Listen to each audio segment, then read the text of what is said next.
தமிழர் தம் பண்பாட்டிற்கு பெருமை சேர்ப்பது மங்காத பழமையா மாறி வரும் புதுமையா?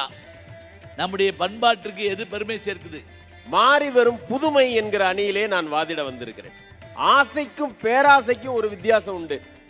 ஆசைன்னா என்னன்னா ஆனந்தமா வாழணும்னு நினைக்கிறது ஆசை, நித்தியானந்தமா வாழணும்னு நினைக்கிறது பேராசை. நாங்க வேர்கள், நீங்கள் விழுதுகள். ஒண்ணு தெரிஞ்சுக்குங்க, பழமை என்பது வேர்கள், புதுமை என்பது விழுதுகள். நாங்க இல்லைன்னா நீங்க கிடையாது. விழுது நல்லா இருந்தாதான் ஆலமரம் நல்லா இருக்க முடியுங்கிறத அண்ணனுக்கு சொல்றதுக்காக வந்திருக்கேங்கய்யா. சொல்லுங்க சொல்லுங்க. அங்கே இருந்து வந்து பழமைதான் முக்கியம் பேசுறாருல ஐயா. அங்கே இருந்து வந்து பேசக்கூடிய ஐயாட்ட ஒண்ணு சொல்ற, பழமைதான் முக்கியம்னா தயவு செஞ்சு உங்களோட BMW கார்ல அழைச்சிட்டு போவாதீங்க ஐயா, மாட்டு வண்டியில கிளப்பி விடுங்க.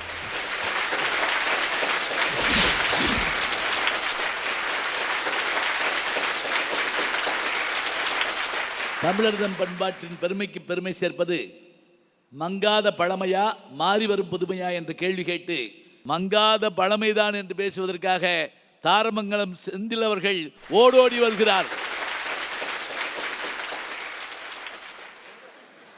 என்னை வந்து லாரி டியூப் அப்படின்ட்டு அவர் அழைச்சார். நான் லாரி டியூப்பாக இருக்கிறதால நான் பெருமை அடைகிறேன். இப்போ இங்கே தொப்பை இருக்குது, நல்லா குண்டாகிறேன், அதெல்லாம் எனக்கு ஒன்றும் பிரச்சனையே இல்லை. இப்போ இங்கே இப்போ தொப்பை இருக்கிறதால என்ன எனக்கு எவ்வளோ பெரிய நன்மைகள் தெரியுமா? எப்படி? குப்புற விழுந்தா மூக்கில் அடிபடுறதில்ல, பிள்ளைங்க விளையாடுறதுக்கு மிகப்பெரிய மைதானம். நடுவர்களே, பழமை என்பது இயற்கை, புதுமை என்பது செயற்கை. அவ்வளோதான், முடிஞ்சு போச்சு. ஆகவே வாய்ப்புக்கு நன்றி கூறி விடைபெறுகின்றேன். நன்றி, வணக்கம் அப்படின்னு சொல்லிட்டு உட்காந்தா என்னோட மானங்கட்டம் வேறு யாருமே இல்லை. உனக்கு பயந்துக்காதீங்க.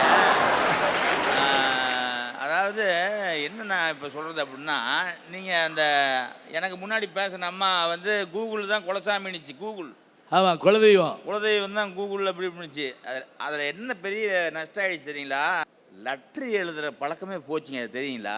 எழுதுனமில்ல, எழுத்துக்களுக்கு ஆன்மா உண்டு. இப்போ எழுத்துக்கள்லாம் அப்படியே அழுகுதாங்களாம். அப்படியே இப்போ காதலிக்கு வந்து காதலன் அப்படி அவள் கவிதையாக ஒரு கடிதம் எழுதுவானே, என்னைக்கு?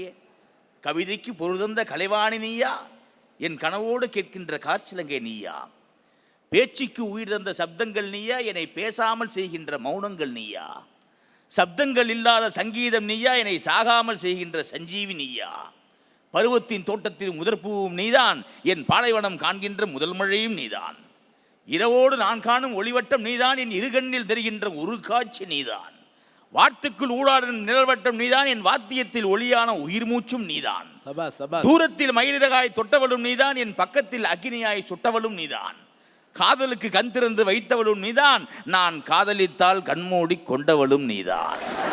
எவ்வளோ அழகா அந்த கவிதை எழுதுவான். இப்போ யாரு அந்த கவிதை? நம்ம கவிதை வைரமுத்துடைய கவிதை இது. இப்போ மெசேஜ் அனுப்புகிறான், மெசேஜ் ஐ லவ் யூன்னு. அந்த பிள்ளை சி போ அப்படின்ட்டு அதை அனுப்பிவிடுது. நான் இங்கே உங்களை சொல்ல, நான் எதுக்கு சொல்கிறேன்னா, எழுதுகிற பழக்கம், கடிதம் எழுதுகிற பழக்கம் போயிடுச்சு. அது பரவாயில்ல, எவனோ எழுதுறத ஃபார்வேர்ட் பண்ணிக்கிட்டு இருக்காங்க பல பேர். நான் என்ன விஷயம் அப்படி நான் இன்னொன்று சொல்கிறேன், கேட்டுக்கோங்க. அதாவது நீங்கள் ஒரு 2-3 தலைமுறைக்கு முன்னாடி கூட இவ்வளோ நோய்கள் இல்லை சார். எதுக்காக சொல்ல வரேன்னா, ஆரோக்கியம் கெட்டு போச்சுங்க. இன்னைக்கு இசை இறைச்சலாகி போச்சே. இசை வந்து இசைங்கிறது எவ்வளோ மென்மையானது. முத்தமிழில் இயல் இசை நாடகம். வந்து இசையை நடுவில் வச்சாங்கன்னா, இந்த இசை இயலுக்கும் இசையும் நாடகத்திற்கும் இசையும், அதனால தான் இசை. சபாஸ் அருமை. இசையும்னா என்ன அர்த்தம்? ஒத்துக்கொள்ளும் அர்த்தம். அவன் இசைவு தந்தான். நீங்கள் அந்த இசையை இன்னைக்கு ஏங்க என்ன ஒரு பாட்டு என்ன, கோழி சோடாவே, ஏன் கறி குழம்பு, ஏன் சிலுக்கு சட்டை, ஏன் ஜெயமாலினி சட்டை, 1+1 2, அந்த செருப்பை கையில் வச்சு ஆடிட்டு இருக்காங்க. காலில் போகிற செருப்பை கையில் வச்சு ஆடிட்டு ஏங்க இதெல்லாம் என்ன புது? நாங்கள் தங்கமூர்த்திட்டு கேட்க, இதெல்லாம் என்ன புதுமது நான் கேட்குறேன். காலில் போடுற செருப்பை கையில் வச்சுக்கிட்டு ஆடுறாங்க. கையில் வச்சுக்கிட்டு ஆடுறாங்க. இதே கம்பளங்கிற படத்தில் கண்ணன் கோவில் துயில் கொண்டான், இரு கண்ணம் குழிவிழ நகை செய்தான், என்னை நிலாவினில் துயர் செய்தான், என்னை நிலாவினில் துயர் செய்தான், அதில் எத்தனை எத்தனை சுகம் வைத்தான், சேர்ந்து மகிழ்ந்து போராடி தலை சீவி முடித்தேன் நீராடி, கன்னத்தை பார்த்தேன் முன்னாடி, கன்னத்தை பார்த்தேன் முன்னாடி, பட்ட காயத்தை சொன்னது கண்ணாடி, மலர்கள் நனைந்தன பனியாலே, என் மனமும் குளிர்ந்தது நிலவாலே. இன்னைக்கு போட்டான் சார் ஒரு பாட்டு, அதே மாதிரி சிச்சுவேஷனுக்கு போறான். நிலவை கொண்டு வா கட்டிலில் கட்டி வை, மேகம் கொண்டு வா மெத்தையில் போட்டு வை, இது முதல் எனக்கு அப்படியே தலையெல்லாம் சுத்துது. இப்ப பாடினது யார்? நீங்க தானா? இல்ல நான் தான் பாடினேன். முதல்ல பாடினது நீங்க தானா? ஆமா. இல்ல இந்த பாருங்க, அவர் முதல்ல பாடின இதே கமலம் பாட்டை இந்த 2 வருஷத்துல உட்கார்ந்துருக்க பெரியவங்க பூரா ரசிச்சாங்க. நீங்க யாருமே ரசிக்கல. ஏன்னா உங்களுக்கு அது என்னன்னே தெரியல. என்ன தெரியுமா, முதலிரவுக்கு போயிட்டு வந்த பெண்ணு என்ன நடந்ததுங்கிற விஷயத்தை எப்படி சொல்கிறான்னா, சேர்ந்து மகிழ்ந்து போராடி, இரவு என்ன நடந்ததுன்னு சொல்லலை, சேர்ந்து மகிழ்ந்து போராடி மறுநாள் தலை சீவி முடித்தேன் நீராடி. அப்போ நேற்று என்ன நடந்ததுன்னு யார் சொன்னா தெரியுமா? கன்னத்தை பார்த்தேன் முன்னாடி, பட்ட காயத்தை சொன்னது கண்ணாடி. முடிஞ்சு போச்சு, அவ்வளோதான். இதுக்கு மேலே ஒரு விஷயத்தை யாராலும் சொல்ல முடியாது. ஏங்க எப்படிப்பட்ட ஒன்றும் இல்லைங்க. நம்ம இப்போ நான் உங்கள் நம்ம காலத்துலேயும் சொல்கிறேன், இருந்தது நம்ம காலத்துலேயுமே. நீங்கள் கவிஞர் வாலி ஒரு பாடல் ஒன்று எழுதியிருப்பார். அந்த புறநானூற்று பாடலை தளபதி படத்தில் பயன்படுத்தியிருப்பாருங்க சார் வாலி. வாய்மொழிந்த வார்த்தை யாவும் காற்றில் போனால் நியாயமா, பாய் விரித்து பாவை பார்த்த காதல் இன்பம் மாயமா. அது இவரு வாழ் பிடித்து நின்றால் கூட நெஞ்சில் உந்தன் ஊர்வலம், போர்க்களத்தில் சாய்ந்தால் கூட ஜீவன் உன்னை சேர்ந்திடும். அந்தம்மா தேனிலவில் நான் வாட ஏன் இந்த சோதனை, இவரு வானிலவை நீ கேளு கூறும் என் வேதனை. இந்தம்மா ஏனைத்தான் அன்பே மறந்தாயோ, இவரு மறப்பேன் என்றே நினைத்தாயோ, என்னையே தந்தேன் உனக்காக ஜென்மமே கொண்டேனதற்காக, சுந்தரி கண்ணால் ஒரு செய்தி சொல்லடி என்னால் நல்ல தேதி. ஆச்சரியப்பட்டு போனது வாலியே சொல்லக்கூடிய. இதுக்கு இந்த பாட்டு எழுதின வாலி, பாடுன எஸ்பிபி ஜானகி எல்லாத்த காட்டிலும் இதுக்கு இசை வடிவம் கொடுத்தாரு இசைஞானி. உண்மையா என்ன இவருடைய கொலையை வச்சுட்டாங்களே, மொழி தெரியாத போய் லாரி டியூப்னு சொல்றீங்களா 2 பேரும்? என்ன போடுறாருயா? மொழி தெரியாதவருடைய விழி ஓரத்திலே கூட ஈரத்தை கசிவிடக்கூடிய ஆற்றல் உலகத்திலேயே இசைஞானி இளையராஜாவுக்கு தான் உண்டு. நான் உன்னை நீங்க மாட்டேன், அது பெரிய வரி இல்லையா? இளையராஜா சொன்ன வார்த்தைங்க, நான் உன்னை நீங்க மாட்டேன். யார் வேணாலும் சொல்லலாம், நீங்கினால் தூங்க மாட்டேன், அதான் அடுத்த வார்த்தை. நீ நீங்கிட்டேன்னா நான் தூங்கோனா? இல்லை, அவ்வளோ அழகா இருக்கு. ஆனால் இன்றைக்கு அப்படிலாம் சினிமா திரைப்படத்துக்கே போய் பார்க்க முடியல. இப்போ சம்சாரம் புருஷங்காரனை பார்த்து கேட்டுச்சான், பக்கத்து வீட்டு பானுமதி கூட சினிமாவுக்கு போய் வந்துருக்குறா அப்படின்னு கேட்டுச்சான். அதுக்கு இவன் சொல்லிருக்கிறான், இப்போ வர்ற படம்லாம் குடும்பத்தோடு போய் பார்க்குற மாதிரி இருக்குது அப்படின்ட்டு. எதுக்காக சொல்கிறேன்னா, அந்த அந்த கலைகள்லையும் எல்லாம் அழிஞ்சிக்கிட்டே வருதுங்க. நான் என்ன சொல்கிறேன் அப்படின்னா, எப்பயுமே புதுமை ஒன்று வந்ததுன்னா அது நிலை பெறணும், சமூகத்திற்கு நல்லது அது செய்யணும். புகழ் இங்க பாருங்க, புகழ் என்பது என்றைக்கு இடப்பெயர்ச்சி ஆகக்கூடாது. இப்போ இடப்பெயர்ச்சி ஆகாது எது தெரியுமா? இப்போ ஒன்றும் இல்லாத யாரோ சொல்லும்போது சொன்னாங்க, கேஆர் விஜயா வந்தாங்க, அவங்க வந்தாங்க, கேஆர் விஜயா வந்தாங்க, அதுக்கப்புறம் அந்த புகழ் இடப்பெயர்ச்சி ஆகி தேவிகா அம்மாட்ட போச்சு, அதுக்கப்புறம் அந்த புகழ் இடப்பெயர்ச்சி ஆகி குஷ்பு கிட்ட வந்துச்சு, குஷ்பு அந்த அம்மா இடப்பெயர்ச்சி ஆகி அன்சிகா மோத்துவானிக்கிட்ட வந்துச்சு, அந்த புகழ் இடப்பெயர்ச்சி ஆகி இப்போ நயன்தாரா கிட்ட வந்து நிற்கிது. அதுக்கு நீங்கள் தந்தையாகவும் நடிச்சிட்டீங்க. ஆமா, நாளைக்கு இது மாறிடும். எது மாறிடும்? இது மாறிடும். அந்த அந்த நயன்தாராங்கிற அமைப்பு வேற வேற ஒரு பொண்ணு அந்த புகழை வாங்கிக்குவா. மாறாத புகழ் எது தெரியுங்களா? தொல்காப்பியத்தில் வருது. எது தெரியுங்களா? அறிவு, கொடை, வீரம், தியாகம். புரியுதுங்களா? இதுதான், இந்த புகழை தான் இடப்பெயர்ச்சி பண்ண முடியாது. திருமுருக கிருபானந்த வாரியார் சுவாமிக்குள்ள அந்த புகழ் அந்த அப்படியே இருக்கும். நம்முடைய பேராசிரியர் கு ஞானசம்பந்தன் ஐயாவுக்கு உள்ள இடம் அப்படியே இருக்கும். இந்த புகழ் மாறாது, இடப்பெயர்ச்சி ஆகாது. அறிவு, காரணம் என்ன? அறிவு. கொடை, பாரி கொடை கொடுத்தான் பாருங்க, அந்த புகழ் அப்படியே இருக்கும். கர்ணன் கொடை கொடுத்தான் பாருங்க, அந்த புகழ் அப்படியே இருக்கும், மாறாது, இடப்பெயர்ச்சி ஆகாது. வீரம், பகத்சிங் நாட்டுக்காக தூக்கிலிட்டாங்களே, அந்த வீரம் என்றைக்கும் மாறாது, அந்த புகழை இடப்பெயர்ச்சி செய்ய முடியாது. அதே போல தியாகம், வாவு சிதம்பரனார் செய்த தியாகத்தை யாராலும் இடப்பெயர்ச்சி செய்ய முடியாது. ஆகவே இடப்பெயர்ச்சி செய்யாத புகழ் நமக்கு புதுமையாக வந்தால் அதை நாம் வரவேற்போம். இருக்கக்கூடிய பழமை என்பது மிகப்பெரிய விஷயம். அந்த பழமையை என்றைக்கும் போற்றினால்தான் நம்மால் வாழ முடியும் என்பதை நீங்கள் தீர்ப்பாக சொல்லி வாய்ப்புக்கு நன்றி கூறி விடைபெறுகின்றேன். நன்றி, வணக்கம். நம்ம ரெண்டே பாட்டு, அந்த பாட்டில் அப்படியே நம்மளை கட்டி போட்டார். நான் முதல்ல சொன்னப்போ கூட நீங்கள் நம்பியிருக்க மாட்டீங்க. சரி, அவர் கூட்டம் வந்தவர், அவரை பற்றி புகழ்ந்து சொல்லுவார் நினச்சிருப்பீங்க. அழகாக பாடியிருக்காரு. அவருக்கு நம்முடைய பாராட்டுக்களை சொல்லி, இல்லை அதெல்லாம் இல்லை, பாடிட்டாப்புல பழசு பெருசா இல்லை, மாறிவது புதுமைதான் என்று பேசுவதற்காக நம்முடைய வேம்பு பாலா அவர்கள் வருகிறார்கள். வாங்க. அகத்தில் அன்பு பொங்க, இல்லத்தில் மகிழ்ச்சி பொங்க, இதயம் நிறைந்த பொங்கல் நல்வாழ்த்துக்களை உங்கள் அத்துணை பேருக்கும் அன்போடு தெரிவித்துக் கொள்கின்றேன். நடுவர் அவர்களே, ஒரு அற்புதமான தலைப்பு இன்றைய காலகட்டத்துக்கு. மங்காத பழமையா மாறி வரும் புதுமையான்னு கேட்டிருக்கீங்க.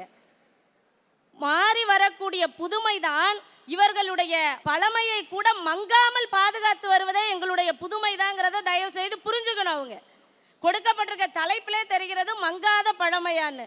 அதுலேருந்து எதிரணி அணித்தலைவர் வந்தாங்க, நான் நாட்டு சர்க்கரை தான் சாப்பிடுவேன், நான் நாட்டு மருந்து தான் சாப்பிடுவேன், நாட்டுக்கோழி தான் திம்பாரா.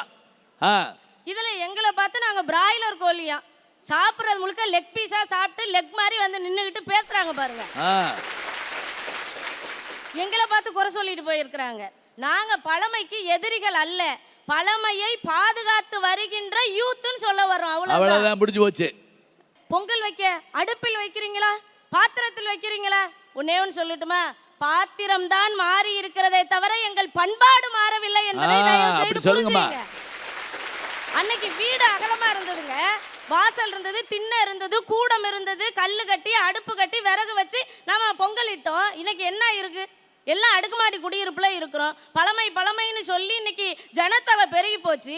இருக்கிற இடத்துல பொங்கல் வைக்கணும், அதே அரிசி தானே பொங்கல் வைக்கிறோம், அதே சக்கரை தானே பொங்கல் வைக்கிறோம், அதே முந்திரி பருப்பு தானே பொங்கல் வைக்கிறோம், அதே சூரிய பகவானுக்கு தானே படைக்கிறோம். பாத்திரம் தான் மாறுகிறதே தவிர நாங்கள் வணங்கும் பண்பாடு மாறவில்லை என்பதை தயவு செய்து எதிரணியினர் புரிஞ்சுக்கணும்.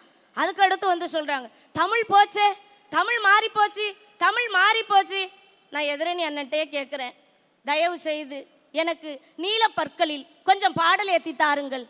வெள்ளப்பற்கள் தெரிய சிரிக்கப்படாது. யாருக்காவது ஏதாவது புரிஞ்சுச்சா?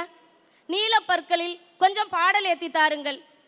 ப்ளூடூத்தில் பாட்டு ஏற்றி கொடுங்கண்ணே, வேலை முடிஞ்சு போச்சா இல்லையா? ப்ளூடூத்தில் பாட்டு ஏற்றி கொடுங்கன்னா வேலை முடிஞ்சு போச்சு. எளிமையாக பேசுவதற்காக சில வார்த்தைகளை பயன்படுத்த வேண்டிய கட்டாயத்தில் இன்னைக்கு நாம் இருக்கமே தவிர அதுக்காக முழுமையாக இன்றைக்கு எல்லாமே மாறி போயிட்டு அப்படிங்கிறாங்க. இயற்கையோடு இணைந்து வாழலை. அடுத்து வந்த எங்கள் அண்ணன், இயற்கையெல்லாம் மறந்துட்டீங்க, இயற்கையெல்லாம் மறந்து போச்சு.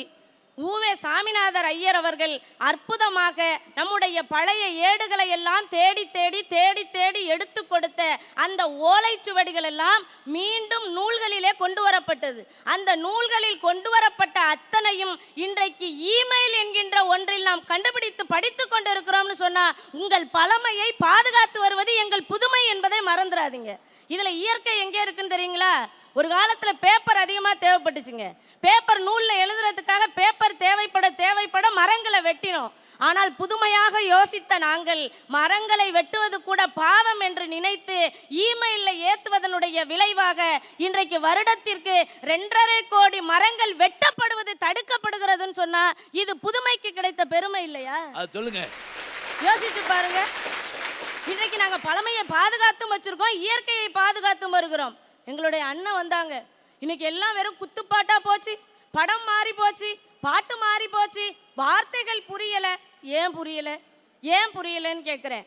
ஒரே ஒரு பாட்டுங்க, ஒரே ஒரு பாட்டு யாருக்கு வேண்டுமானாலும் பொருந்துகிற அளவுக்கு இன்னைக்கு ஒரு பாட்டு வந்திருக்குன்னு சொல்லி சொன்னா அந்த பாட்டோட வரியை சொன்னாலே அற்புதமா புரியுங்க. அலைகடலின் நடுவே அணைந்திடவா தனியே, படகெனவே உனையே பார்த்தேன் கண்ணே, புதை மணலில் விழுந்து புதைந்திடவே இருந்தேன், குறுநகையை எறிந்தே மீட்டாய் என்னை, கண்ணான கண்ணே கண்ணான கண்ணே என் மீது சாயவா, புண்ணான நெஞ்சை பொன்னான கையால் பூ போல நீவவா. ஏன் புரியல அந்த பாட்டு? புண்ணான நெஞ்சை பொன்னான கையால் பூ போல நீயவான்னாங்க. இதான் தலையாய பாட்டு. இது எவ்வளவு தலையாய பாட்டு, இது எவ்வளவு தலைப்பொங்கலுக்கான பாட்டுங்கிறத தயவு செய்து புரிஞ்சுங்க. இப்பதான் புரியுது. ஆமா, உங்களுக்கு சக்கரை பொங்கல் தெரியும், வெண்பொங்கல் தெரியும், மிளகு பொங்கல் தெரியும், திங்கிறது தான் தெரியும். எங்களுக்கு எல்லாம் தெரிஞ்சது தலை பொங்கலுங்க. அப்படி போடுங்க. சும்மா வந்துட்டு என்னமோ புதுமையில எதுவுமே இல்லை. காதலும் வீரமும் தமிழர் பண்பாடு. அந்த காதலும் வீரமும் இன்னைக்கு இருக்குதா? காதல் ஒழுங்கா இருக்கா? வீரம் ஒழுங்கா இருக்கா? நான் என்ன கேட்குறேன், கத்தியும் கேடயத்தையும் எடுத்துட்டு போய் சண்டை போட்டாதான் வீரம்னு யார் சொல்லி கொடுத்தா? நல்லா யோசிச்சு பாருங்க. ஒற்றை வரிக்குள் கூட இந்த உலகத்தை மீட்டெடுக்க முடியும் என்று பிரச்சனை என்று எழுகிற பொழுது எஸ்எம்எஸ்ல ஒரே ஒரு வார்த்தையை விட்டு இந்த தமிழகத்தையே திருப்பி போடுகிற இளைஞர்கள் கூட்டம் இருக்குதா இல்லையா? யோசிச்சு பாருங்க. நீங்க ஒண்ணு வேணாங்க, நீங்க கம்பு எடுத்துக்கிட்டு கத்தி எடுத்துட்டு போய் போர் புரிஞ்சதுதான் அன்றைக்கு வீரமாக இருந்ததுன்னு பேசுனீங்க. கிடையவே கிடையாதுங்க. நாங்க எளிமையா போகணும்னு நினைக்கிறோம். அதே இன்னும் சொல்லட்டுமா, பழமை எல்லாவற்றையும் எதிர்பார்த்து இருந்தது. புதுமையை புரிந்து கொள்கின்ற நாங்கள் யதார்த்தத்தை புரிந்து கொண்டு இருக்கிறோம். அதை தெரிஞ்சுங்க. முதல்ல யதார்த்தமான வாழ்க்கை என்னங்கிறதே புரியாம அண்ணன் சொன்ன மாதிரி இவர் நாகர்கோயிலுக்கு போகணும்னா மாட்டு வண்டி பூட்டிக்கிட்டு மாயவரம் போற மச்சான், மாயவரம் நானு வாரேன் போவோமா பாடுறதுக்கு சந்தோஷமா இருக்கும். 200 வருஷத்துக்கு முன்னாடி சந்தோஷமா இருக்கும். இன்னைக்கு போக முடியுமா? யோசிச்சு பாருங்க. இன்னைய காலகட்டத்துக்கு அது ஒத்து வருமாங்கிறத முதல்ல யோசிச்சு பார்க்கணுமா இல்லையா? எல்லாமே மாறி போனாலும் கூட இன்றைக்கு இருப்பவர்கள் பழையவற்றையெல்லாம் மீட்டெடுக்கணும்னு நாங்கள் ஆசைப்படுறோங்க. நடுவர் மதுரைக்காரவங்க அவங்க சொன்னாங்க, பீஸாவும் பர்கரும் இன்னைக்கு ஃபாஸ்ட் ஃபுட்டாக போயிட்டு. நான் கேட்குறேன், நாங்கள் என்ன உங்களை கம்மங்கூழ் குடிக்காதீங்கன்னு கையை பிடிச்சி வச்சுக்கிட்டோமா? கேப்பக்களி திங்காதீங்கன்னு கையை பிடிச்சி வச்சோமா? மதுரையில் இறங்கிய உடனேயே அந்த பேருந்து நிலையத்துக்கு உள்ள போறதுக்கு முன்னாடி வாசலை சுத்தி இருக்கிறது கிட்டத்தட்ட 200க்கு மேற்பட்ட கம்மங்கூழ் கடை தான் இருக்குங்கிறத தயவு செய்து புரிஞ்சுங்க. தேடி போறவங்க ஃபாஸ்ட் ஃபுட்டுக்கு போங்க, கம்மங்கூழ் குடிக்கிறவங்க கம்மங்கூழ் குடிங்க. சில பேர் நல்லா வயிறு முட்டை சாப்பிட்டுட்டு சட்டை பட்டன் போட முடியலன்னு வைங்களேன், சட்டை பத்தலம்பாங்களா. தான் சாப்பிட்டு வயிறு முட்டி போயிட்டேன்னு ஒத்துக்க மாட்டாங்க, சட்டை பத்தலம்பாங்களா. அந்த மாதிரி இவங்க ஃபாஸ்ட் ஃபுட்டை தின்னுட்டு அதனால கஷ்டம் வருதுங்கிறத புரிஞ்சுக்காம கம்மங்கூழ் இருக்குல்ல குடிக்க வேண்டாம் நாங்க சொன்னோமா? கேப்பக்கூழ் இருக்குல்ல, இன்றைக்கும் பழமையை பாதுகாத்து கொண்டு தானே இந்த தமிழகத்துல நாம இருக்கோம். இல்லைன்னு சொல்ல முடியுமா? யோசிச்சு பாருங்க. பால் பாண்டிகள்லாம் இருந்த ஊர்ல இப்ப கூழ் பாண்டி இருக்காங்க. ஆமா.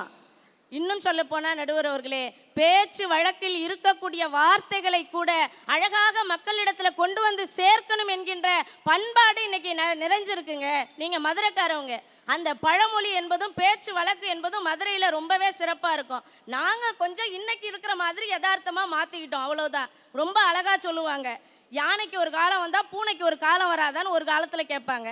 இன்னைக்கு நாங்க ஒண்ணுமே செய்யல, அப்படியே யதார்த்தமா மாத்தணும். ஆப்பிளுக்கு ஒரு காலம் வந்தா ஆண்ட்ராய்டுக்கு ஒரு காலம் வராமலா போயிடும். அப்படி கேளுங்க.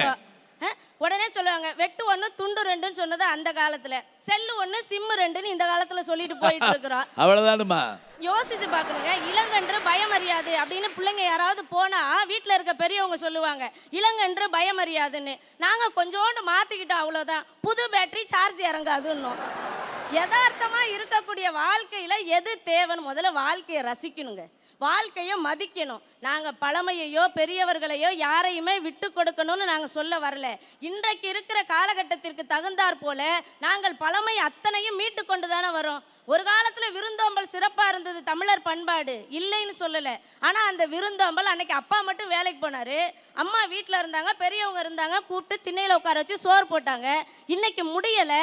இன்னைக்கு நாங்கள் என்ன செய்கிறோம்? கல்யாண நாளோ திருமண நாளோ தீபாவளியோ பொங்கலோ குடும்பத்தோடு எல்லாம் சென்று இந்த சமுதாயத்தில் புறக்கணிக்கப்பட்டிருக்கின்ற அநாதை இல்லங்களிலும் முதியோர் இல்லங்களிலும் உதவி செய்து கொண்டிருக்கிறோம் என்று சொன்னால் பழமை மாறாமல் புதுமையை நாங்கள் நிரூபித்துக் கொண்டிருக்கிறோம் தானே அர்த்தம். நிறைய யோசிச்சு பாருங்க. நிறைவாக இப்படி சொல்லி முடிக்கிறேன் நடுவர் அவர்களே, தமிழருக்கு மிகப்பெரிய அழகு எது தெரியுங்களா? நட்பு.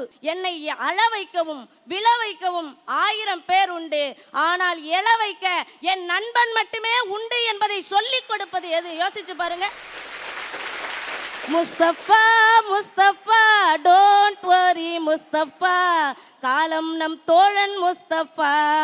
அந்த நட்பை இன்றைக்கும் எத்தனை காலமானாலும் நாம் செயல்படுத்தி கொண்டிருக்கிறோம் என்று சொன்னால் பழமையோடு இன்றைக்கு புதுமை இணைகிற பொழுதுதான் அந்த புதுமைக்கே ஒரு மகிழ்ச்சி கிடைக்கிறது என்று சொன்னால் அதற்கு காரணம் முன்னால் பேசிய தாரமங்கலத்திலிருந்து வந்திருக்கிற அண்ணனை பார்த்தே கேட்குறேன்.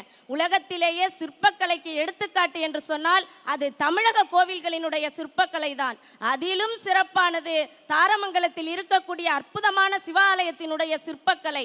அந்த சிற்பங்களில் இருக்கக்கூடிய ஒவ்வொரு நுணுக்கத்தையும் ரதியும் மன்மதனும் மறைந்து நின்று பார்க்கும் சிற்பம், ராமன் மறைந்து நின்று வாலியை வதம் செய்கின்ற சிற்பம் என்று அணு அணுவாக எறும்பு காதிலே நூல் நுழைகிற அளவிற்கான வடிக்கப்பட்ட சிற்பம் எல்லாம் இன்னைக்கு கடைகோடியில் இருக்கக்கூடியவர்களுக்கு கூட தெரிகிறது என்று சொன்னால் இன்றைக்கு இருக்கின்ற யூடியூப் என்கின்ற வசதியும் அறிவியல் வசதியும் கடைகோடியில் இருப்பவர்களை கூட கொண்டு வந்து எங்களிடம் சேர்க்கிறது என்று சொன்னால் பழமையை காப்பாற்றுவது எங்களின் புதுமையே என்று சொல்லி, மாறாத புதுமையே என்று சொல்லி தந்த வாய்ப்பிற்கு நன்றி கூறி விடைபெறுகிறேன். நன்றி, வணக்கம்.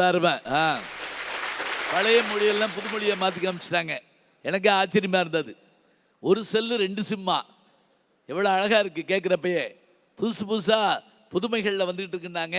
அவங்களுக்கு நம்முடைய பாராட்ட சொல்லி இந்த கண்ணான கண்ணை பாட்டு சொல்லிட்டு அதை தலைப்பொங்கல் அப்படின்னு ஒரு வார்த்தை சொன்னாங்க பாருங்க, பிரமாதம்.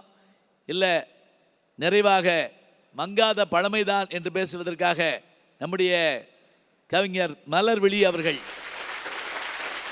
அருமையான நடுவரிடத்திலே பேசுவதில் மகிழ்ச்சி. உண்மையிலே இன்னைக்கு அருமையான ஒரு தலைப்பு, மங்காத பழமையா மாறி வரும் புதுமையா அப்படின்னு கேட்டிருக்கீங்க.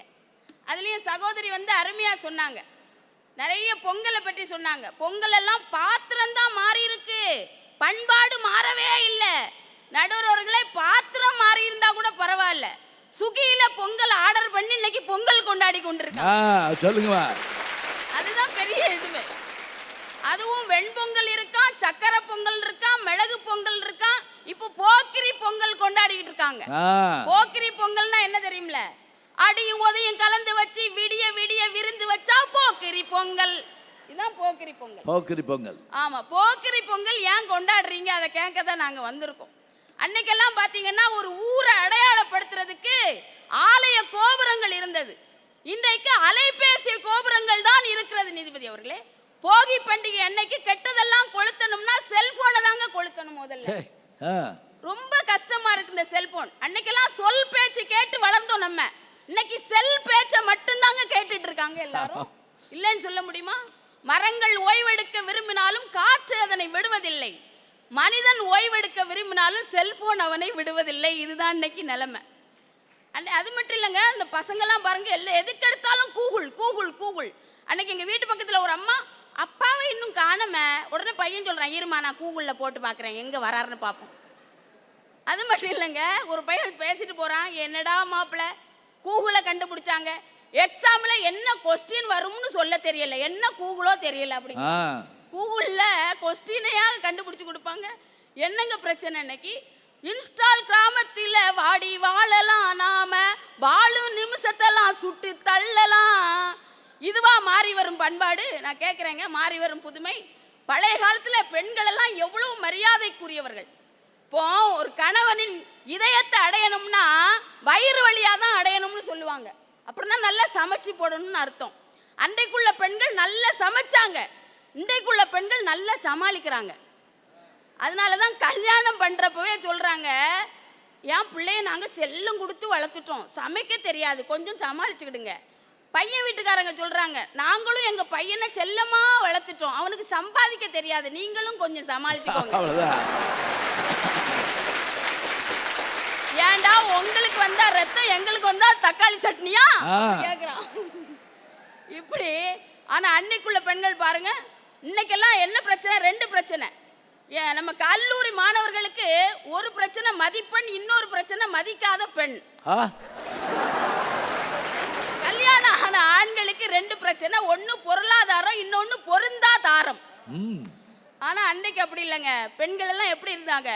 புருஷன் உயிரை மீட்டு தந்தவ பொண்ணுதான், ஓடும் பொழுதை எங்கே நில்லுன்னு சொன்னவ பொண்ணுதான், அரசன் நடுங்க நீதி சொன்னவ பொண்ணுதான், அவங்க ஆஸ்தி கணக்கு சொன்னா கற்பு ஒண்ணுதான், புருஷன் வீட்டில் வாழ போகும் பொண்ணே தங்கச்சி கண்ணே, சில புத்திமதிகளை சொல்லுறேன் கேளு முன்னே. எவ்வளவு அருமையான பண்பாடு அன்னைக்கு இருந்துச்சு. இன்னைக்கு அந்த பண்பாடு இருக்கா என்பதுதான் எங்களுடைய கேள்விங்க. அருமையா சொன்னாங்க, பழைய சோறு பழைய சோறு. நான் கேட்கிறேன், பீட்சா என்பார், பர்கர் என்பார், காய்ச்சல் வந்தால் இட்லி தும்பார். அதுதானங்க உண்மை. அன்னைக்கு இப்போ பழைய சோறு கலாச்சாரம் வந்துடுச்சு. இப்போ மதுரை பெரியார் நிலையத்தில் போய் பார்த்தீங்கன்னா பழைய கஞ்சி கொடுக்குறாங்க ஒரு கும்பாவில், ஒரு ஹோட்டலில் 400 ரூபா பில்லு. 400 ரூபா? ஆமாம், அது ரொம்ப டேஸ்டாக இருக்கு. என்னம்மா என்எஸ் கிருஷ்ணா ஒரு தடவை பழைய சோறு சாப்பிட்டுட்டு இருந்தாராம். ஒரு தடவை வந்து என்னங்க பழைய சோறு சாப்பிட்றீங்கன்னு, இங்கே வா இந்த 100 ரூபா போய் பழைய சோறு வாங்கிட்டு வா எங்கேயாவது. அவர் ஊரெலாம் சுற்றிட்டு வந்து இல்லைன்ட்டு இருக்காரு. தெரிஞ்சா பழைய சோறு வேணும்னா நேற்று சோறு வடித்து தண்ணி ஊற்றி வச்சாதான் அது பழைய சோறை தவிர பழைய சோறை பொங்க முடியாது, திங்கத்தான் முடியும் அப்படின்னாராம். ஆற்று நீர் வாதம் போக்கும், அருவி நீர் பித்தம் போக்கும், சோற்று நீர் இந்த 2ஐயும் போக்கும்னா அதை நம்மால் இன்னைக்கு சொல்றான். பழைய சோறு பச்சை மிளகா, பக்கத்து வீட்டு குழம்பு வாசம், திருட்டு மாங்கா தெருச்சண்டை, தேனாய் இனிக்கும் தெம்மாங்கு பாட்டு. அன்றைக்குள்ளதெல்லாம் அன்றைக்கு நினைவுபடுத்தி வாழ்கிற வாழ்க்கை எவ்வளவு மகிழ்ச்சியா இருக்கு. இன்னைக்கு நல்ல பாட்டு இருக்குன்னு அந்த பிள்ளை அந்த அம்மா வந்து சொன்னாங்க. என்னங்க நல்ல பாட்டு இருக்கு? எல்லாம் தெரிக்க விடலாமா? கருத்தமெல்லாம் கலீஜா கலட்டி விடாத மாமா, கருத்து மாத்தி போயால உழைச்சதெல்லாம் நம்ம ஆளு ஒதுங்கி நிக்காத. இங்க ஏதாவது தமிழ் பாட்டு பாட சொன்னா நீங்க என்ன மொழியில பாடுங்க? எங்க இன்னொரு சொல்லுங்க பாப்போம். இன்னொருத்தன் சொல்றான், நெஞ்சுக்குள்ள கூடி இருக்கும் எங்க சனம் வெறித்தனம். எங்க சனம் வெறித்தனமா? வெறி யாருக்கு பிடிக்கும்? நாய்க்கு தானங்க வெறி பிடிக்கும்.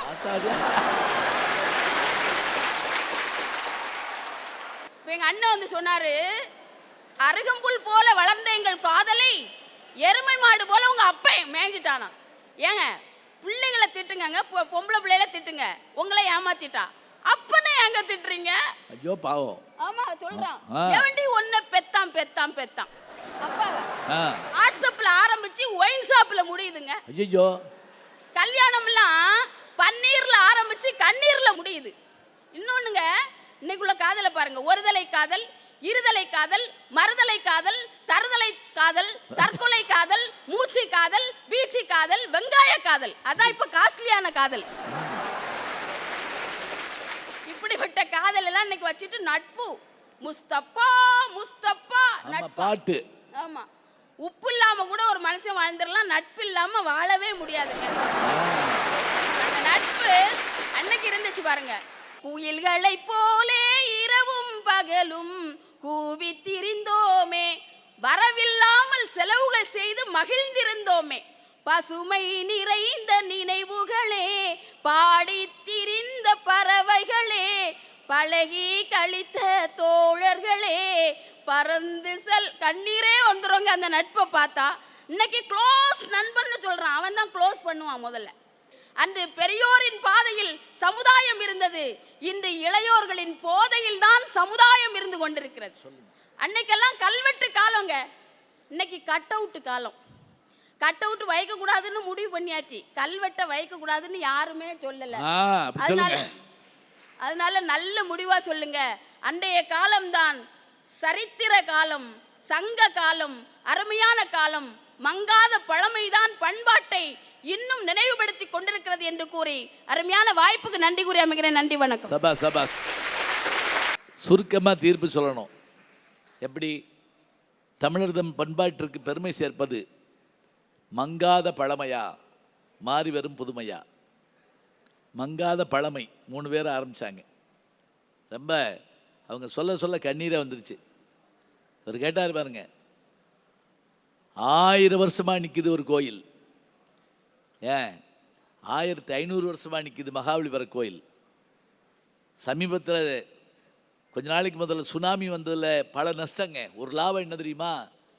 மண்ணுக்குள்ளே இருந்த இன்னொரு கோயில் வெளியே வந்துருச்சு, தெரியுமா உங்களுக்கு? அது வரைக்கும் பார்க்காத ஒரு கோயில் நமக்கு உள்ள அப்படி மண் அரிசி மேலே வந்துருச்சு. 1600 வருஷம் ஆகுது. சீன அதிபரும் இந்தியாவின் பிரதமரும் சந்திப்பதற்கு ஒரு இடத்தை தேர்ந்தெடுத்தார்கள் என்று சொன்னால், ஏன் அவங்க தாஜ்மஹாலை தேர்ந்தெடுத்துக்கூடாதா? உலக அதிசயத்தில் ஒன்று தானே, ஏன் வேற இடத்த தேர்ந்தெடுத்துக்கூடாது? சீன பெருஞ்சுவர் இருந்துச்சே, அங்கே போய் உட்காரக்கூடாதா? இல்லைங்க, தமிழனுடைய அந்த கற்கோயில் தான் உலகத்தில் மிக பழமையான கோயில் என்பதை தெரிந்து கொண்டு அங்கே உட்கார்ந்தாங்க. இன்னைக்கு அதனுடைய சிறப்பு நம்ம பார்க்குறோம். மண்ணால் கோயில் கட்டினா மழையில் அழிஞ்சு போச்சு, மரத்தால் கோயில் கட்டினா நெருப்பில் அழிஞ்சு போச்சு, கல்லால் கோயில் கட்டினா இன்னைக்கு வரைக்கும் நிற்கிது. சீக்கியர்கள் பொற்கோயில் கட்டினார்கள், தமிழர்கள் கற்கோயில் கட்டினார்கள். அதுதான் நம்முடைய சிறப்பு. அடுத்தவங்க சொன்னாங்க, மொழியால் அத்தனை பேரையும் ஈர்த்தோம். 3000 ஆண்டு பழமையுடைய தொல்காப்பியத்தை எடுத்து சொல்கிறாருங்க. அப்படி 3000 ஆண்டு பழமைன்னா நீங்கள் எப்படி இருந்தீங்க? ஒரு மொழிக்கு இவ்வளோ வயசு உண்டா? ஆங்கில மொழிக்கு வயசு என்னன்னு நினைக்கிறீங்க? 600 ஆண்டுகள், அவ்வளோதான். இன்னும் சொல்ல போனால் ஷேக்ஸ்பியர் எழுதுகிற இங்கிலீஷை இன்னைக்கு படிக்க முடியாதுங்கிறாங்க. அவருடைய மொழி நடை வேற. நம்முடைய மொழி அப்படி இல்லை. 6 கிடந்தன்ன அகல் நெடும் தெருக்கள், மதுரை காஞ்சி சொல்லுது. 6 கிடந்தன்ன அகல் நெடும் தெருக்கள். தெரு ஸ்ட்ரீட் நமக்கு தெரியும், நெடுந்தெரு. 6 கிடந்தன்ன, 6 எப்படி அகன்றிருப்பதை போல தெருக்கள் அகலமாக இருக்குது. ஹைவே சொல்கிறோம்ல அது. இது மதுரை காஞ்சிங்கிற ஒரு நூலில் வருது. நூல் பழமை, சிற்பம் பழமை, உணவு பற்றி சொன்னாங்க பார்த்தீங்களா? இன்றைக்கி நம்ம பிரியாணி புலவுச்சோறு சொல்கிறோம் இல்லையா? இதெல்லாம் நம்ம ஆளுங்க அந்த காலத்தில் சொல்லிட்டாங்க. எப்படி? அது கொல்லிமலையிலே வாழ்ந்த அந்த கடையேழு வள்ளல்கள் ஒருவனாகிய வல்வில் ஓரியை பற்றி சொல்கிற ஒரு பாட்டு வருதுங்க. அவன் ஒரு அம்பு விட்டான்னா எப்படின்னா, புலவர்கள் பாணர்கள் நடந்து வர்றாங்க, சாப்பிட்டு 4 நாள் ஆச்சு, காட்டு வழியாக வர்றாங்க. ஒரு வேடுவன் ஒருத்த வர்றான், 6 அடி உயரம் இருக்கான். பசியால் வருந்துகிறீர்களா? ஆமாம், சரி, கவலைப்பட வேண்டாம். வில்ல வளைச்சான், ஒரு அம்பை விட்டான். யானையை துளைத்து, புலியை வீழ்த்தி, மானை அடித்து, பன்றியை கொன்று, ஒரு மரத்தில் இருந்த உடும்பை பிளந்து கொண்டு அந்த அம்பு சென்றதுன்னு சொன்னால் 7 மிருகத்தை வீழ்த்தின கொல்லிமலையினுடைய வீரம், அந்த வல்வில் ஓரியினுடைய வீரத்தை வச்சு தான் பின்னாடி கம்பன் ராமனுடைய அம்பு ஒரே அம்பில் 7 மராமரம் வீழ்ந்தது என்று சொன்னார் என்றால், அந்த கறி எடுத்து அதை வறுத்து அதை தேனில் தொட்டு பனை ஓலையில் கொடுத்தானா.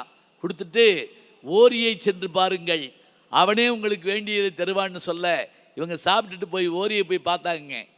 அந்த பார்த்தது யார் தெரியுமா?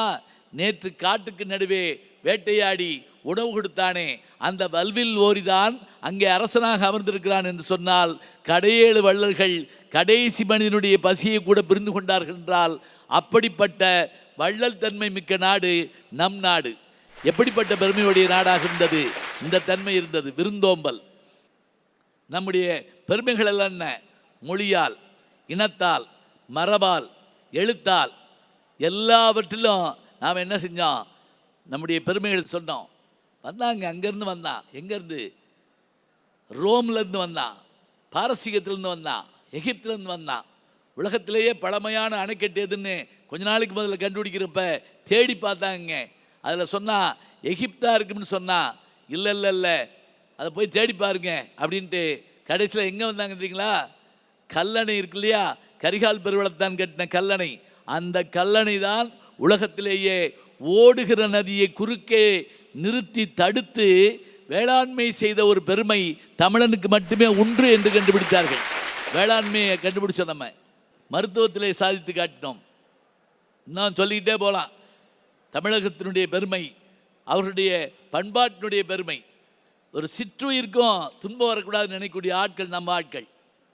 எல்லா நாட்டுக்காரனும் இங்கே வர்றாங்க, பார்த்து பார்த்து ஆச்சரியப்படுறான். நம்ம ஒரு ஆள் தான் அதனுடைய அருமை தெரியாமல் உட்காந்துருக்கோம். நம்ம என்ன காரணம்னா, வீட்டில் பூத்த முல்லைக்கு வாசனை இல்லையோன்னு நினைக்கக்கூடிய ஆட்கள் நமக்கு நம்ம பெருமை தெரியலை. அயல்நாட்டுக்காரை வந்து ஆச்சரியப்பட்டு போகிறான்.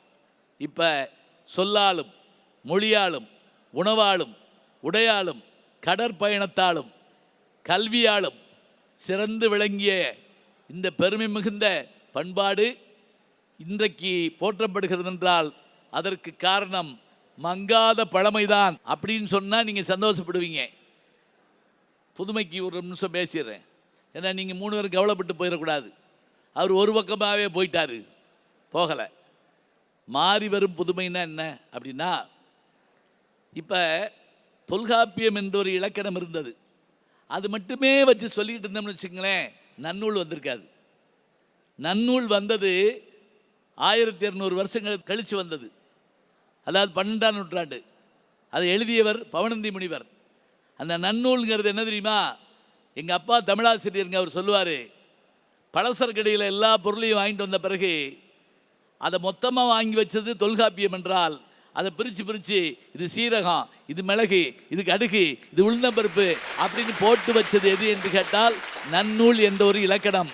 அப்போ அந்த நன்னூல் வரலன்னு வச்சுக்கோங்க, நமக்கு அதனுடைய அருமை தெரியாது. வள்ளுவர் வாழ்ந்த 1000 வருஷம் கழித்து வந்தவருங்க யார்? பரிமேலழகர். திருக்குறளுக்கு உரை எழுதியவர். திருவள்ளுவரை காட்டிலும் ஒரு பெரிய அறிவாளி உண்டா என்று நாம் புகழ்கிறோம் என்றால் அதற்கு காரணம் அவர் பெருமையை உலகறிய சொன்னவர் யார் தெரியுமா? பரிமேலழகர். பரிமேலழகர் இல்லை என்று சொன்னால் நமக்கு திருவள்ளுவருடைய பெருமை தெரியாது. பின்னாடி வந்தார் அவர். இப்போ அன்றைக்கு பழசு இருந்தது, அந்த பழசு எடுத்து இன்னைக்கு விநியோகம் பண்ணுறதுக்கான தன்மை வேணும். அப்படியே வச்சுட்டோம்னா போச்சா? நீங்கள் முதல்ல நான் சொன்ன ஓமையே வச்சு பாருங்க. மகாபலிபுரம் இருந்ததுங்க, காலங்காலமாக இருந்தது சரி. ஆனால் உலகமெல்லாம் எப்போ திரும்பி பார்த்து தெரியுமா? 100 கேமரா போட்டு லைவில் சீன அதிபர் நடந்து வர்றாரு, பிரதமர் போய் கை கொடுக்குறாரு. அது வரைக்கும் தமிழ்நாட்டில் பார்த்துக்கிட்டு இருந்த நம்மளை அந்த காட்சியை உலகமெல்லாம் பார்க்க வைத்தது எது என்று கேட்டால் மாறி வருகின்ற புதுமை தானே. யோசிச்சு பாருங்க. இல்லைன்னா அமெரிக்காக்காரன் பார்த்துருப்பானா, 2 பேரும் ஒன்று சேர்ந்தாங்க போட்டுருக்கு, பயப்படுறாவேன். அப்போ இந்த செய்தியை கொண்டு போய் கொடுக்கணும். அடுத்து வாங்க, நீங்கள் சொல்லி வச்சிங்களே திருக்குறள். இந்த திருக்குறளை பார்வையற்றோரும் செவி திறன் குறைபாடு உடையோரும் தெரிந்து கொள்ளுமாறு எப்படி மாற்றிருக்காங்க தெரியுமா? இப்போ ஓவிய வடிவில் காட்சியாக மாற்றிருக்காங்க. நான் பார்த்த ஒரு செய்தியை சொல்கிறேன். ஒரு குழந்தையும் அப்பாவும் வந்தாங்க, கல்வி கண்காட்சி. அந்த கல்வி கண்காட்சியில் அந்த குழந்தை வந்துச்சு. இப்போ அவர் சொன்ன மாதிரி ஒரு திருக்குறள் அதில் வரிசையாக போட்டிருக்காங்க. அவங்க அப்பா கேட்குறாரு, உனக்கு பிடிச்ச திருக்குறள் எதுப்பா அப்படின்னோடனே அந்த குழந்தை இப்படி பார்த்துக்குது. சரிப்பா நான் சொல்கிறேன் அப்படின்னு சொல்லிட்டு, இந்த பத்தியா, அன்பிலார் எல்லாம் தமக்குரியர், அன்புடையார் என்பும் உரிய பிறர்க்கு. அந்த பிள்ளை எப்பா ஒன்றும் புரியலப்பா அப்படிங்குது. இந்த பாருப்பா இரு, இதுக்கு அர்த்தம் சொல்கிறேன். போட்ட உடனே உரை வருதுங்க. எப்படி? அன்பிலார் எல்லாம் தமக்குரியர், அன்புடையார் என்பும் உரிய பிறர்க்குன்னு அர்த்தம். தான் எலும்பையும் தானம் செய்வாங்களாம். கண் தானம் கேள்விப்பட்டிருக்கீங்க, ரத்த தானம் கேள்விப்பட்டிருக்கீங்க. எலும்பை தானமாக கொடுத்த ஒருத்தர்னா தெரியுமா? ததீசி முனிவன் என்ற ஒரு முனிவன் தன் முதுகுத்தண்டு எலும்பை உருவி கொடுத்தாங்க. அந்த கதையைத்தான் அருந்ததி படத்தில் கிளைமாக்ஸில் வச்சுருந்தாங்க. ரொம்ப பேத்துக்கு தெரியாது. நீங்கள் சொல்கிற விஷயந்தான், அதை புதுசாக்கி கொடுத்தா தான் ஆள் பார்க்கும். இப்போ அந்த குழந்தை காதில் கேட்டுச்சு, அப்பா எலும்புன்னு போட்டிருக்க அப்படின்னா என்புன்னா என்னப்பா? உடனே ஒரு பட்டன் அமுக்கிறாருங்க. ஒரு எலும்பு அப்படி வருது, ஒரு நாய்க்கிட்ட தூக்கிட்டு வருது, அப்படியே குழந்தைக்கு புரியுது. இப்போ ஒலி வடிவாக, ஒளி வடிவாக, காட்சி வடிவாக, உரை வடிவாக ஒரு செய்தியை சொன்ன உடனே அந்த குழந்தை மனசுக்குள்ளே அப்படி நிற்கிதுங்க. இதை திருவள்ளுவர் செஞ்சிருக்க முடியுமா? முடியாது. அவர் திருக்குறள் தான் செய்ய முடியும். பரிமேலழகர் செஞ்சிருக்க முடியுமா? முடியாது. அவர் உரை தான் செஞ்சிருக்க முடியும். அப்போ யார் செய்ய முடியும் என்றால் இன்றைய தலைமுறை உங்களை போன்ற விஞ்ஞானிகள் வரணும். வந்து என்ன செய்யணும்? இதை காட்சி வடிவாக்கி தரணும். இவங்க சொல்கிறது உண்மைதான். சட்டியில் இருந்தால் தான் அகப்பையில் வரும். ஆனால் சட்டியிலே இருந்தால் என்னாகும் யோசிச்சு பாருங்க. அது சட்டியிலே இருந்தால் கெட்டு தான் போகும். அது எடுத்து பரிமாறுவதற்கு காலத்துக்கு ஏற்ற புதுமை வேண்டும். எதுக்குள்ளேயும் மாற்றி காட்டணும். இன்னும் சொல்வதாக இருந்தால் இலங்கை தமிழர்கள் செய்த சாதனை என்ன தெரியுமா? இதை அத்தனையும் கணினியில் ஏற்றிட்டாங்க. 4000 திவ்ய பிரபந்தம். அதில் தொண்டரடி பொடியாழ்வாருடைய பாட்டு ஒன்று வேணும்னு நீங்கள் தொட்டைங்கன்னு வச்சுக்கோங்க. பச்சை மாமலை போல் மேனி பவளவாய் கமலச்செங்கன் அச்சுதா அமரரேரே ஆயிரதம் கொழுந்தே என்னும் இச்சுவை தவற யான் போய் இந்திரலோகமாலும் அச்சுவை பெருணுமேண்டேன் அரங்கமானகருளானே. வரி வேணுமா? பாட்டு வேணுமா? இசையோடு வேணுமா? அத்தனைக்கு இன்னைக்கு இருக்கு. யார் ஏற்றி வச்சா? நம்மவர்கள் ஏற்றி வச்சாங்க. அவங்க பாடி வச்சாங்க, பிறகு உரை எழுதி வச்சாங்க. அதை கொண்டு போய் சேர்த்த பெருமை இந்த புதுமைக்குத்தான் உண்டு. இது இன்னைக்கு மட்டும் இல்லை. இந்த இப்போ நீங்கள் இதில் பார்க்குறீங்களா, யூடியூப் சேனலில் அந்த ஃபுட் கோர்ட்னு பார்க்குறீங்க இங்கிலீஷில். அதே மாதிரி கிராமத்து சமையலுங்கிறான். ஆட்டுக்கடாயை பிடிச்சிட்டு வர்றாங்க. ஒரு நிமிஷம் வெட்டி அம்மிட்டையும் சமைச்சு இலையில உட்காந்து திங்கிறாங்க. நமக்கு பசிக்குது அப்படியே பார்க்குறப்பையே. அதை செய்ய முடியும்னு காட்டினது இதன் மூலமாக என்றால் நம்முடைய யூடியூப் மூலமாக. ஒரே நாளில் 3 லட்சம் பேர் பார்க்குறான். ஒரே நாளில் 8 லட்சம் பேர் பார்க்குறான். ஏன்? நான் பனைமரத்தை பற்றி பேசியிருந்தேங்க. பனைமரத்தையும் சிட்டுக்குருவியும் பற்றி 1 மில்லியன் பேர் பார்த்துருந்தாங்க. 1 மில்லியன் பேர். 10 லட்சம் பேரை பார்க்க வைக்க முடியும்னா இன்றைக்கு புதுமை அறிவியல் கலந்த தமிழாக மாறி இருப்பதன் காரணமாக ஆன்மீகத்தை, விருந்தோம்பலை, பழமையை, அதன் சிறப்பை உலகெங்கும் கொண்டு சேர்ப்பதற்கு காரணமாக இருப்பது புதுமைதான், மாறி வரும் புதுமைதான். அதனால் தமிழர் தம் பண்பாட்டிற்கு பெருமை சேர்ப்பது மாறி வரும் புதுமையே புதுமையே என்று சொல்லி உலகெங்கும் இருந்து இதனை ரசித்துக் கொண்டிருக்கின்ற ஜெயா தொலைக்காட்சி நேயர்களுக்கும், இங்கே முன்னே அமர்ந்து இதனை பார்ப்பவர்களுக்கும், இல்லங்களிலிருந்து ரசித்துக் கொண்டிருக்கின்ற அத்தனை பெருமக்களுக்கும் இனிமையான தமிழர் திருநாள் பொங்கல் வாழ்த்துக்களை கூறி விடைபெறுகிறோம். நன்றி, வணக்கம்.